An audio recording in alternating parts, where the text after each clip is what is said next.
Hi friends, అందరూ బాగున్నారా? నేను ఈరోజు చేయబోయే వంటకం పచ్చి పులుసు. దానికి కావలసిన పదార్థములు: నూనె ఒక పెద్ద టేబుల్ స్పూను, పసుపు ఒక చిటికెడు, చింతపండు పెద్ద నిమ్మకాయ అంత, ఒక టేబుల్ స్పూను బెల్లము, మీకు కావాల్సి ఇంకొంచెం ఎక్కువ వేసుకోండి, ఉప్పు తగినంత, తాలింపు కోసం ఆవాలు, జీలకర్ర, ఒక ఎండుమిరపకాయ, 3 ఎండుమిరపకాయలు, ఇవి కాశ్మీరీవి తీసుకున్నాను, మీరు కావాలంటే గుంటూరు కూడా తీసుకోండి, కొంచెం కరివేపాకు, ఒక పచ్చిమిరపకాయ 4 చీలికలు చేసుకోవాలి, ఒక మీడియం సైజు ఉల్లిపాయ ముక్కలు కోసి పెట్టుకోండి. ఇప్పుడు స్టవ్ వెలిగించి చిన్న బాండ్లీ పెట్టుకుందాం. ఇందాక మనం టేబుల్ స్పూన్ నూనె చెప్పాం కదా, దానిలో సగం నూనె, 1/2 టేబుల్ స్పూన్ నూనె వేసుకుందాం. దీనిలో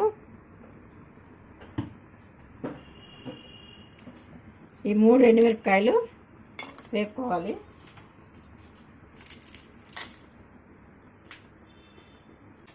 ఇవి దోరగా వేయించుకోవాలి. నేను 3 తీసుకున్నానండి ఎండుమిరపకాయలు. మీరు కారానికి సరిపోని తీసుకోండి. మీరు ఎక్కువ పచ్చిపులుసు చేసుకుంటే ఎక్కువ వేసుకోండి, తక్కువ చేసుకుంటే తక్కువ వేసుకోండి. మంట తక్కువలో పెట్టుకోవాలండి, మాడిపోతాయి. వేగిని పక్కగా తీసుకుందాం మనం. ఇప్పుడు తాలింపు వేసుకుంటాకి ఆవాలు, జీలకర్ర, ఎండుమిరపకాయ, దీనిలోనే కొంచెం పసుపు వేసుకుందాం.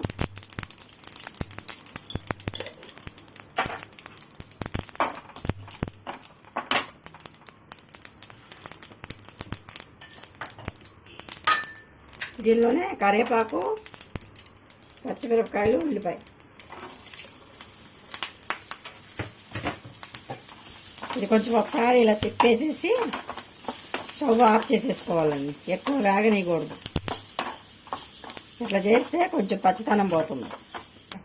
మనం ఇందాక 1/2 స్పూన్ ఆయిల్ మిగిల్చాం కదండి, అది కూడా వేసుకుందాం. ఇప్పుడు కొంచెం ఇంకొక 1/2 స్పూన్ ఆయిల్ చాలంతే.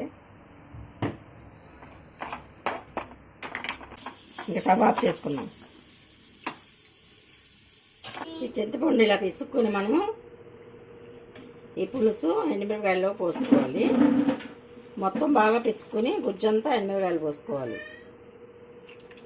పోసుకుని దీనికి కొంచెం ఉప్పు వేసుకుని ఇవి బాగా మెత్తగా చేత్తోనే పిసుకోవాలి. ఇలా పిసుకొని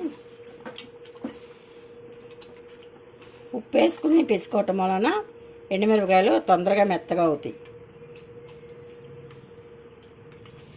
మిగిలిన చింతపండు కూడా పులుసు తీసి దీనిలో పోసుకోవాలి.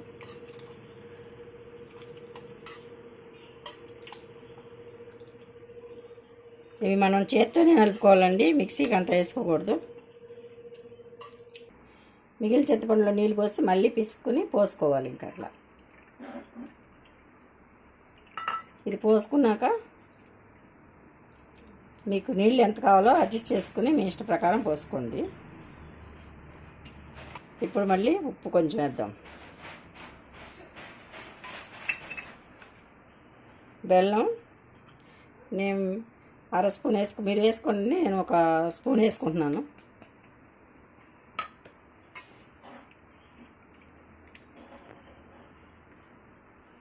నీళ్ళు ఇంకొంచెం నీళ్ళు పోద్దాం, నీళ్ళు చాలలేదు.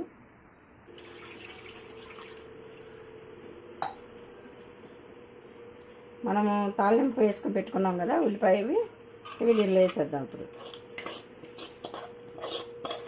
పచ్చి పులుసుకి ఉల్లిపాయ ఎప్పుడు ఎక్కువ వేగకూడదు. ఊరికి లాస్ట్లో దింపే ముందు నూనెలో వేసుకోవాలి, ఎందుకంటే పచ్చివాసన పోవటానికి మాత్రమే. ఇంకా ఇట్లా కలిపేసుకుని ఒకసారి ఉప్పు చూసుకుని, పులుపు ఎక్కువైతే నీళ్ళు పోసుకోవాలి, ఉప్పు తక్కువైతే ఉప్పు వేసుకోవాలి.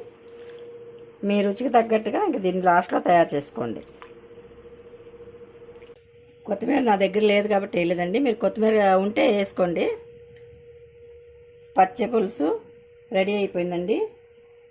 పుల్ల పుల్లగా, కారం కారంగా, నోటికి రుచికరంగా ఉండే పచ్చి పులుసు.